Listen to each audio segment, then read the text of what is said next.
नमस्कार दोस्तों, जैसे कि आप लोगों को पता होगा कि कल मैंने पीएमएस स्कॉलरशिप यानी कि पोस्ट मैट्रिक स्कॉलरशिप के बारे में वीडियो बनाया था। इसके ऊपर वीडियो बनाया था जिसमें मैंने बताया था कि किस तरह से आपको अप्लाई करना है और कैसे आप अप्लाई कर सकते हैं, है ना। और उसमें हमने पूरी जानकारी दी थी कि पोस्ट मैट्रिक स्कॉलरशिप क्या है, किन छात्रों को स्कॉलरशिप मिलती है, किस छात्र को कितनी राशि मिलती है, किन चीज़ों के लिए पैसा मिलता है ना। आवेदन के लिए आवश्यक दस्तावेज क्या क्या होता है, इसके लिए जो एलिजिबल है वो कौन कौन से है, एलिजिबिलिटी क्राइटेरिया क्या है, ये सब बताया था। आवेदन कब से शुरू होगा ये भी बताया था कि 15 जुलाई से आवेदन शुरू होगा। और महत्वपूर्ण सुझाव भी आपको दिया था कुछ, जो जो आपको लेटेस्ट अपडेट दिया था, ठीक है। और इसके साथ हमने वीडियो बनाया था, उसमें हमने ये भी बताया था आपको कि एनएसपी, मैंने आपको एक और बात बताया था कि एनएसपी और पीएमएस स्कॉलरशिप दोनों अलग अलग स्कॉलरशिप होता है, लेकिन इसमें से आप कोई एक ही स्कॉलरशिप के लिए अप्लाई कर सकते हैं, ठीक है। यदि आप पीएमएस स्कॉलरशिप के लिए करते हैं तो इसके लिए कर सकते हैं, और एनएसपी स्कॉलरशिप के लिए करना चाहते हैं तो इसके लिए कर सकते हैं। यानी कि कोई एक ही स्कॉलरशिप के लिए कर सकते हैं, क्योंकि पीएमएस स्कॉलरशिप स्टेट लेवल का है और एनएसपी स्कॉलरशिप जो कि नेशनल लेवल का है, ठीक है, जो कि केंद्र सरकार प्रोवाइड करती है, और पीएमएस स्कॉलरशिप आपका बिहार सरकार प्रोवाइड करती है। तो इस हिसाब से मैंने आपको बताया था कि आपको जो स्कॉलरशिप अच्छा लगेगा उस हिसाब से आप वो स्कॉलरशिप पे फॉर्म भर दीजिएगा, ठीक है, अप्लाई कर दीजिएगा। तो मैंने कल पीएमएस स्कॉलरशिप के बारे में पूरी अच्छी तरीके से बताया था, और उसके जो फ़ायदे हैं, उसमें कितने पैसा मिलता है, वो सब बताया था। तो यदि आप वो वीडियो देख चुके हैं तो इस वीडियो को देखिए, और फिर आपको जो अच्छा लगे वो स्कॉलरशिप भर दीजिएगा। यदि आपने वो वीडियो नहीं देखा है तो आप ज़रूर देख लीजिएगा। मैं अभी जो डिस्क्रिप्शन में दे दूँगा, डिस्क्रिप्शन बॉक्स में, या फिर कमेंट बॉक्स में मैं पिन कर दूँगा, या फिर यहाँ पे आपको यहाँ पे शो हो रहा होगा अभी बिहार पोस्ट मैट्रिक स्कॉलरशिप, तो इस पर आप क्लिक करके और वहाँ से आप देख सकते हैं, ठीक है। तो आइए हम आज के वीडियो के ऊपर आते हैं। तो आज हम बात करने वाले हैं एनएसपी स्कॉलरशिप 2026-27, जो कि आवेदन शुरू हो चुका है। यह आवेदन 1 महीना पहले ही शुरू हो चुका है, बट मैंने पीएमएस स्कॉलरशिप के बारे में कल बताया था, तो मैंने सोचा चलो इसके बारे में भी बता देते हैं, ठीक है। इसका आवेदन कब शुरू हो चुका है? 1 जून 2026 से ही शुरू हो चुका है, ठीक है। और इसका अंतिम तिथि भी आ चुका है 31 अक्टूबर 2026 तक, ये बताया गया है। बढ़ भी सकता है, ठीक है। और इसके लिए जो ज़रूरी चीज़ है इसके बारे में आज हम बात करेंगे, ठीक है। तो चलिए स्टार्ट करते हैं, ठीक है। सबसे पहले यहाँ पे स्लाइड नहीं बना है क्या, जो एनएसपी स्कॉलरशिप क्या है, तो सबसे पहले आपको मैं बता देता हूँ।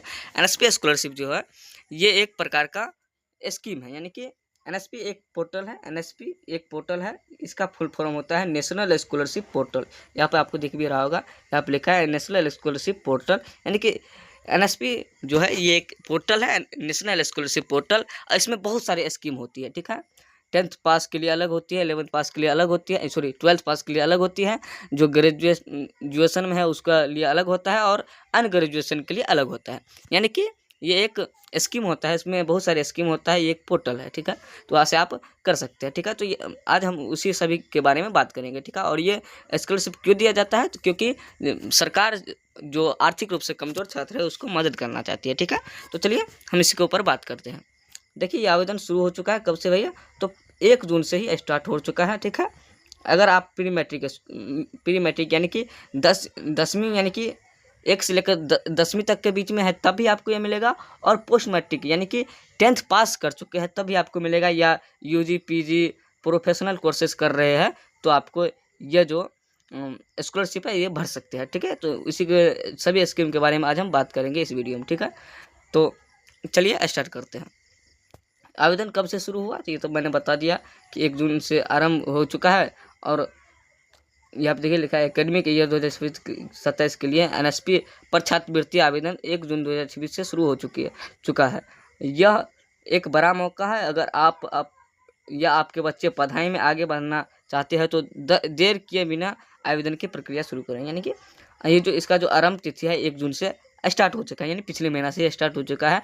कहाँ आवेदन करना है, तो भाई इसके जो पोर्टल है एनएसपी पोर्टल, उस पर जाके आपको अप्लाई करना है, ठीक है। मैं बता दूंगा कि वो पोर्टल कैसे लाना है, यानी मैं डिस्क्रिप्शन बॉक्स में इसका जो लिंक है एनएसपी का पोर्टल का, इसका लिंक मैं डिस्क्रिप्शन बॉक्स में दे दूंगा, ठीक है।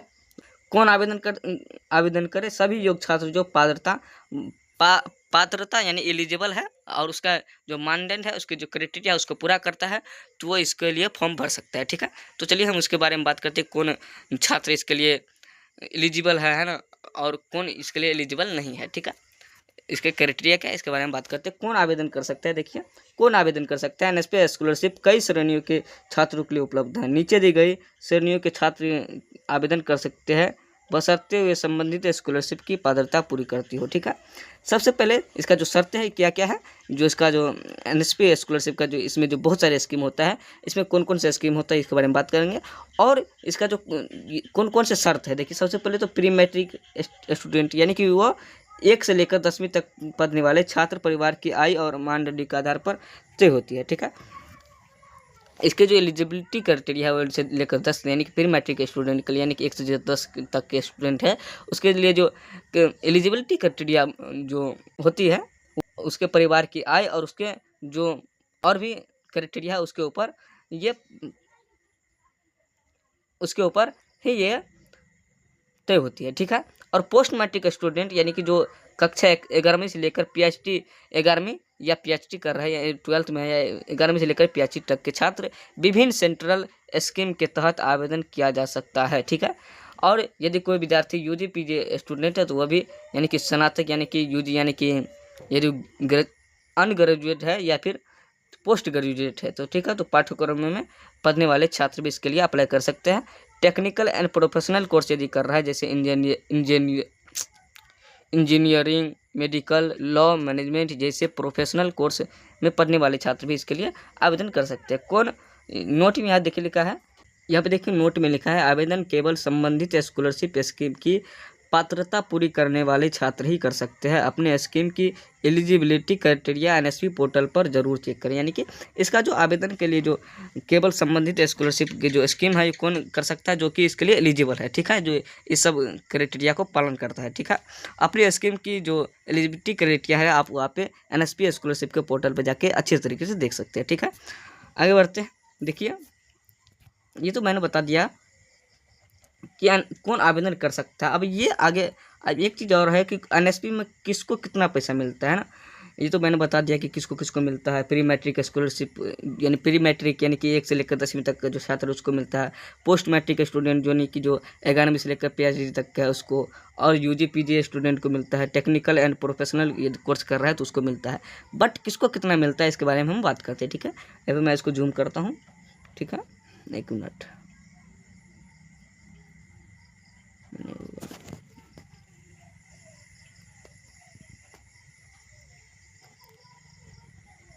हाँ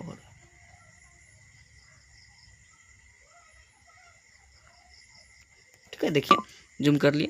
देखिए सबसे पहले जो छात्र प्री मैट्रिक यानी कि 1 से लेकर 10वीं तक का छात्र है, पेन छोटा कर लेता हूँ 1 मिनट।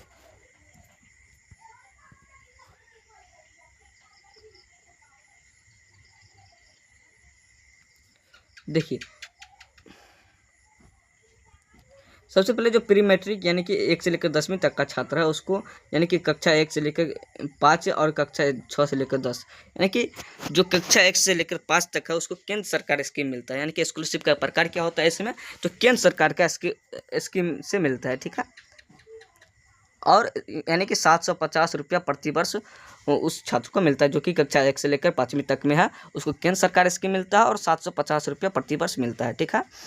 और देखिए और क्या है, और उसके बाद कक्षा 1 से लेकर यानी कक्षा 6 से लेकर 10वीं तक का जो छात्र है उसको राज्य सरकार की स्कीम मिलता है जिसमें उसको 1000 से लेकर 1500 तक प्रति वर्ष मिलता है, ठीक है। 1000 से लेकर 1500 तक प्रति वर्ष राज्य सरकार स्कीम द्वारा कक्षा 6 से लेकर 10वीं तक के विद्यार्थियों को मिलता है। आगे है पोस्ट मैट्रिक यानी कि जो कक्षा 11th 12th या ITI डिप्लोमा या ग्रेजुएशन कर रहा है उसको कितना मिलता है, तो जो 11वीं या 12वीं में है उसको केंद्र सरकार के स्कीम के द्वारा मिलता है जिसमें उसको 2000 से लेकर 5000 तक प्रति वर्ष मिलता है। यानी कि जो 11वीं 12वीं के जो छात्र है अभी 11वीं में एडमिशन कराया या फिर 12वीं में है तो केंद्र सरकार स्कीम द्वारा उसको पैसा मिलता है और उसको 2000 से लेकर 5000 तक प्रति वर्ष मिलता है। और उसके बाद जो ITI या डिप्लोमा ग्रेजुएशन जो कर रहा है उसको राज्य सरकार स्कीम द्वारा पैसा मिलता है जिसमें 5000 से लेकर 20000 तक प्रति वर्ष उसको रुपया मिलता है, ठीक है। आगे है UG स्कॉलरशिप यानी कि ग्रेजुएशन जो कर रहा है जो छात्र उसको कितना मिलता है, तो BA BSc यदि वो कर रहा है BA BSc जो कोर्स कर रहा है जो BA BSc BCom BBA या BCA ये सब जो कर रहा है इसको केंद्र सबसे पहले तो केंद्र सरकार स्कीम से मिलता है, ठीक है। और यूजीसी स्कीम भी होता है एक, और एक राज्य सरकार स्कीम होता है, ठीक है। और ये देखिए 10,000 से लेकर 50,000 तक प्रतिवर्ष मिलता है, और स्कीम के अनुसार अलग अलग हो सकते हैं। यानी कि मान लीजिए केंद्र सरकार स्कीम से अगर उसको मिलता है या वो करता है अप्लाई, तो उसको अलग अलग हो सकता है इसमें रुपया, ठीक है। लेकिन 10,000 से लेकर 50,000 तक प्रतिवर्ष मिलता है ये तीनों स्कीम के द्वारा, ठीक है। पीजी स्कॉलरशिप यानी कि पोस्ट ग्रेजुएशन जो कर रहे हैं, जिसमें कि MA, MSc, MCom, MTech या MBA जो कर रहा है, उसको केंद्र सरकार स्कीम से, यूजीसी स्कीम से और राज्य सरकार स्कीम से, यानी इसको भी 3 स्कीम से पैसा मिलता है, जिसमें कि 12,000 से लेकर 60,000 तक प्रतिवर्ष मिलता है। इसमें भी स्कीम के अनुसार अलग अलग हो सकता है पेमेंट का तरीका, ठीक है। टेक्निकल और प्रोफेशनल कोर्स जो कर रहा है उसको कितना मिलेगा, तो देख लीजिए यहाँ पे सबसे पहले तो कौन कोर्स करना रहा होना चाहिए, तो जैसे कि BTech, MBBS, B pharma, LLB या CA, CSC यदि वो कर रहा है टेक्निकल या प्रोफेशनल कोर्स में, तो उसको 3 स्कीम के द्वारा मिलता है। सबसे पहले AICTE स्कीम, केंद्र सरकार स्कीम और राज्य सरकार स्कीम, जिसमें कि 20,000 से लेकर 1,25,000 तक प्रतिवर्ष स्कीम है ना, प्रतिवर्ष मिलता है, जिसमें कि स्कीम के अनुसार अलग अलग हो सकते हैं, ठीक है। ये मैंने बता दिया, आपको समझ में आ गया होगा आप लोगों को, मैं ऐसा मान के चलता हूँ। अगर नहीं समझ में आए तो फिर बता देता हूँ। प्री मैट्रिक यानी कक्षा 1 से लेकर जो 10वीं तक का छात्र है, उसमें से कक्षा 1 से लेकर 5वीं तक छात्रों को केंद्र सरकार स्कीम मिलता है, जिसमें कि 750 रुपया प्रतिवर्ष मिलता है। और कक्षा 6 से लेकर 10वीं तक के छात्रों को, कक्षा 6 से लेकर कक्षा 10वीं तक छात्रों को राज्य सरकार स्कीम मिलता है, जिसमें कि 1,000 से लेकर 1500 तक प्रतिवर्ष मिलता है। और पोस्ट ग्रेजुएशन यानी कि कक्षा 11th 12th ITI डिप्लोमा या ग्रेजुएशन जो छात्र कर रहा होता है, उसको तीन स्कीम के द्वारा दिया जाता है स्कॉलरशिप, जिसमें कि 11वीं 12वीं जो बच्चा 11वीं 12वीं में है या ITI डिप्लोमा कर रहा है या ग्रेजुएशन कर रहा है, तो उसको 2 स्कीम के द्वारा मिलता है। सबसे पहले केंद्र सरकार स्कीम से और राज्य सरकार स्कीम से, जिसमें कि जो बच्चा 11वीं और 12वीं कर रहा है, 11वीं 12वीं में है, तो उसको केंद्र सरकार स्कीम से मिलता है, जिसमें कि 2,000 से लेकर 5,000 तक प्रतिवर्ष मिलता है। और ITI डिप्लोमा या ग्रेजुएशन जो कर रहा है उसको राज्य सरकार स्कीम से मिलता है, जिसमें कि 5,000 से लेकर 20,000 तक प्रतिवर्ष मिलता है।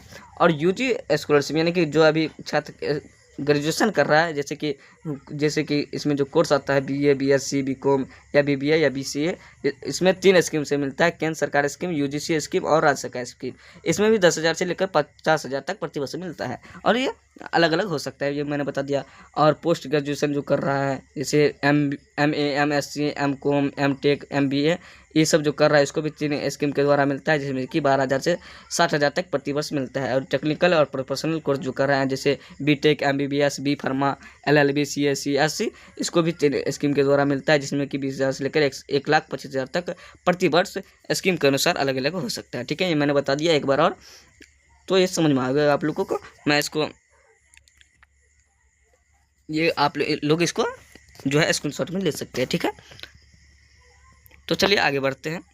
आगे देखिए OTR यानी वन टाइम रजिस्ट्रेशन अनिवार्य, यानी कि ये क्या भाई, ये क्यों अनिवार्य है, तो देखिए लिखा है NSP पर किसी भी स्कॉलरशिप के लिए आवेदन करने से पहले OTR यानी वन टाइम रजिस्ट्रेशन बनाना अनिवार्य है। यह एक बार की प्रक्रिया है जो आपके भविष्य के सभी आवेदनों की आसान बनाती है। यानी अभी जब आप 11th में अभी एडमिशन करेंगे, जब भी आप ये रजिस्ट्रेशन कराइएगा, यानी कि जब आप अप्लाई करने जाइएगा, तो सबसे पहले आपको वन टाइम रजिस्ट्रेशन कराना होगा, ठीक है, तभी जाके आप अप्लाई कर सकते हैं। इसको करना है कैसे मैं बता दूंगा, या फिर मैं बता दूंगा आगे, ठीक है। OTR क्या है, सबसे पहले ये देखिए, तो OTR एक यूनिक रजिस्ट्रेशन है जो छात्र को NSP पोर्टल पर एक बार बनानी होती है। यह रजिस्ट्रेशन जीवन भर के लिए मान्य रहती है, ठीक है। आपको एक बार ही आपको बनाना होगा, फिर आप आगे जब किसी क्लास में जाइएगा, तो आप वहाँ पे जाकर फिर से आप उसी रजिस्ट्रेशन ID के द्वारा आप अप्लाई कर सकते हैं, ठीक है। केवल एक बार बनती है, ठीक है, एक बार ही आपको बनानी है। तो इसमें हर साल इसी का उपयोग होगा और आवेदन की प्रक्रिया को तेज और आसान बनाते हैं। यदि 10th में होइएगा या फिर पिछले किसी क्लास में होइएगा और इसके लिए जो NSP के लिए आप अप्लाई कर चुके हैं, तो आपको ये और OTR रजिस्ट्रेशन यानी कि वन टाइम रजिस्ट्रेशन कर लिया है, तो आपको करना नहीं है, उसी रजिस्ट्रेशन ID से आपको अप्लाई करना, ठीक है। और OTR कैसे बनाना है, तो सबसे पहले NSP पोर्टल पे जाइएगा और वहाँ पे जाकर स्टूडेंट रजिस्ट्रेशन पर जैसे क्लिक कीजिएगा, तो आधार नंबर और मोबाइल OTP से वेरीफाई करके आपकी जो आवश्यक जानकारी भरकर OTR कंप्लीट कर हो जाएगा, ठीक है। OTR कंप्लीट कर लीजिएगा तो आपका OTR रजिस्ट्रेशन ID बन जाएगा, जिससे कि आप अप्लाई कर सकते हैं किसी भी क्लास के लिए, ठीक है, जिस भी क्लास में आप होइएगा तो, ठीक है। आगे है जरूरी डॉक्यूमेंट की सूची, ठीक है। जरूरी डॉक्यूमेंट यानी कि कौन कौन से जो डॉक्यूमेंट है, कौन कौन से डॉक्यूमेंट लगेगा। सबसे पहले तो पहचान पत्र लगेगा आपको। आपका पहचान पत्र यानी कि पहचान पत्र कौन से, पहचान पत्र के जो आधार कार्ड होगा, सभी के पास आधार कार्ड होना चाहिए और सभी के पास होगा भी। तो आपको आधार कार्ड होगा तो आधार कार्ड लगेगा, और वो आपका जो आधार कार्ड होना चाहिए वो मोबाइल नंबर से लिंक होना चाहिए, ठीक है। मोबाइल नंबर आधार से लिंक होना चाहिए, मोबाइल नंबर भी आपको लगेगा और आधार कार्ड लगेगा। और मोबाइल नंबर वही दीजिएगा जो आपसे आपके आधार कार्ड से लिंक होना चाहिए, ठीक है। और बैंक विवरण में जैसे कि बैंक अकाउंट नंबर दीजिएगा, यानी कि बैंक अकाउंट का जो पासबुक का फोटो कॉपी होता है वो, और IFSC वहाँ पे आप फोटो कॉपी नहीं भी दीजिएगा तो वहाँ पे आपको ये सब भरना होगा। तो बैंक अकाउंट का नंबर, उसके बाद IFSC कोड जो आपका जो पासबुक है उस पर लिखा होता है, और अकाउंट डीबीटी एनेबल होना चाहिए, यानी कि आपका जो अकाउंट का आप जो भी आपका अकाउंट है उसमें DBT से जो कनेक्ट होना चाहिए, आपके आधार से इनेबल्ड होना चाहिए, ठीक है। और प्रमाण पत्र में जैसे कि आपको 3 चीज़ लगेगा, जैसे कि इनकम सर्टिफिकेट यानी कि आय प्रमाण पत्र, और कास्ट सर्टिफिकेट यानी कि जाति प्रमाण पत्र, और डोमिसाइल सर्टिफिकेट यानी कि आय प्रमाण पत्र और जाति प्रमाण पत्र और निवास प्रमाण पत्र आपको लगेगा, ठीक है। शैक्षणिक डॉक्यूमेंट कौन कौन लगेगा, जैसे कि आपका प्रीवियस ईयर मार्कशीट, यानी कि अब मान लीजिए अभी 11th में आपने एडमिशन कराया होगा, तो आप कहीं ना कहीं 10th पास किए होइएगा तो आपका 10th का मार्कशीट लगेगा, और एडमिशन बोनाफाइड यानी कि एडमिशन या बोनाफाइड सर्टिफिकेट आपको लगेगा, ठीक है। एडमिशन प्रूफ या बोनाफाइड सर्टिफिकेट आपको यहाँ पर देना है, और कॉलेज या स्कूल का ID देना है आपको, ठीक है।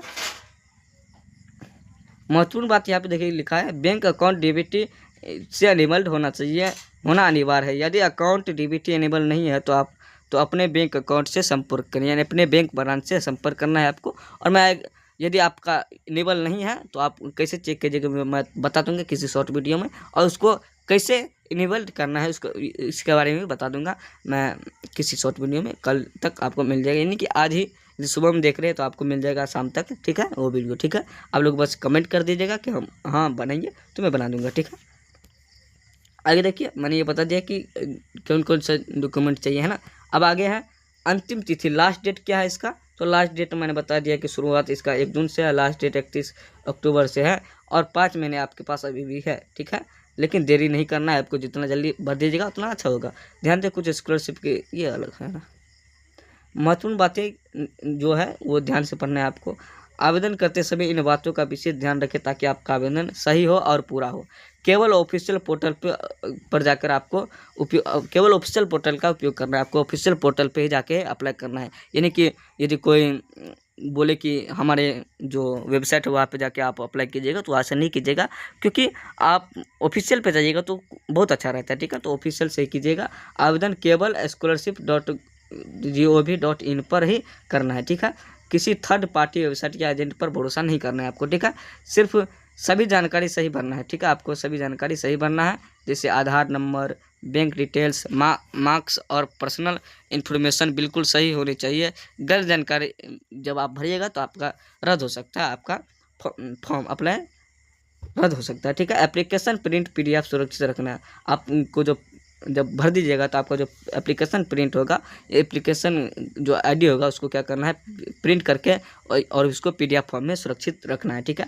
आवेदन जमा करने के बाद उसका प्रिंट या PDF डाउनलोड करके सुरक्षित रखें, भविष्य में जब वेरिफिकेशन होगा तो उसमें आपको काम आएगा, ठीक है।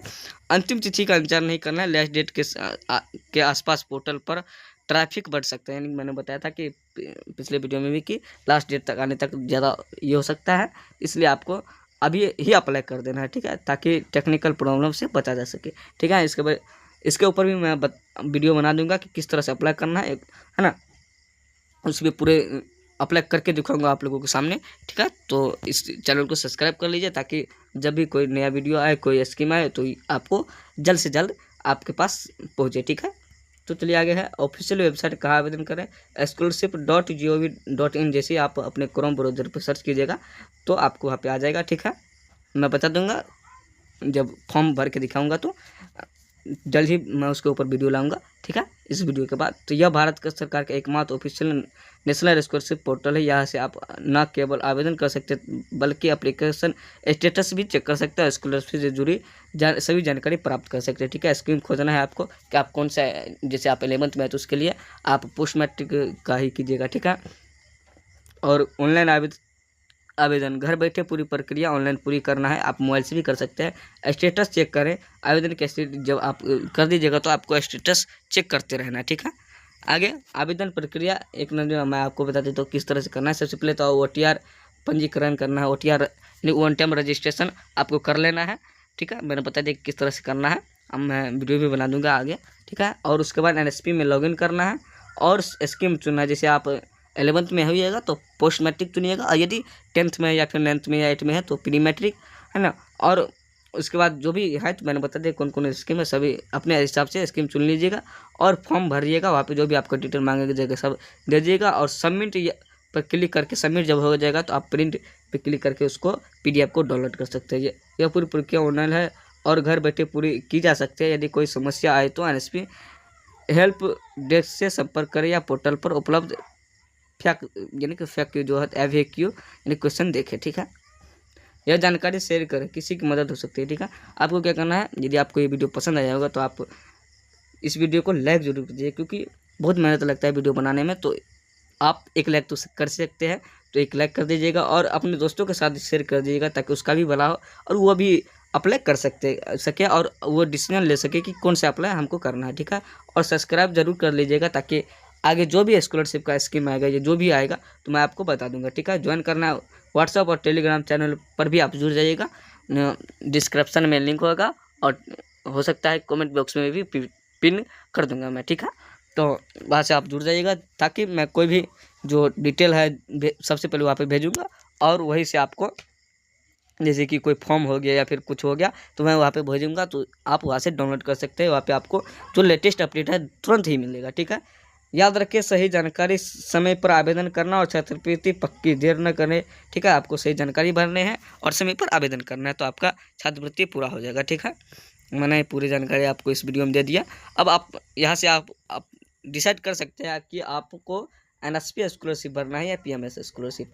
आप यहाँ से डिसाइड कर सकते हैं कि आपको NSP में फॉर्म भरना है या फिर PMS स्कॉलरशिप में फॉर्म भरना है, ठीक है। तो अब आप शायद डिसाइड कर सकते हैं, ठीक है। इसमें मैं नहीं बताने वाला हूँ क्योंकि आपको मैंने फ़ायदा बता दिया कि किसमें कितना स्कॉलरशिप मिलता है, किसमें कितना मिलता है ना।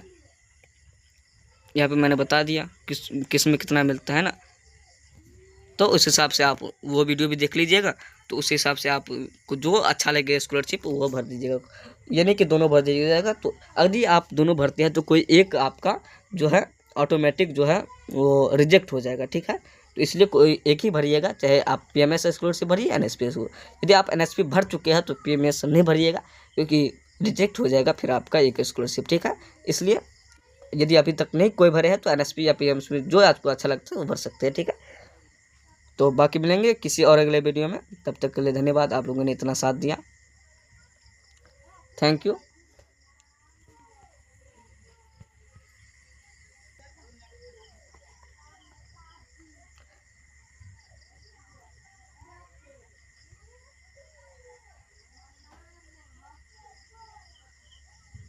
थैंक यू आप लोगों को बहुत बहुत धन्यवाद कि आप लोगों ने अंत तक हमारे वीडियो को देखा और अपने दोस्तों के साथ भी शेयर जरूर कर दीजिएगा ताकि उसका भी मदद हो सके, ठीक है।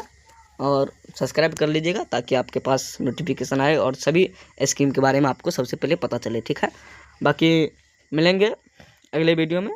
मैं जस्ट इसके बाद कोई और वीडियो अपलोड करूँगा, बहुत सारे स्कॉलरशिप है तो उसके ऊपर मैं वीडियो लाऊँगा, तो आप लोग देख लीजिएगा उसको। तो आप लोगों को सब्सक्राइब कर लेना और बेल आइकन के बटन को दबा देना जिससे कि आपके पास नोटिफिकेशन सबसे पहले पहुंचे, ठीक है। बहुत बहुत धन्यवाद, मिलेंगे किसी अगले वीडियो में, तब तक के लिए Jai Hind, thank you, take care.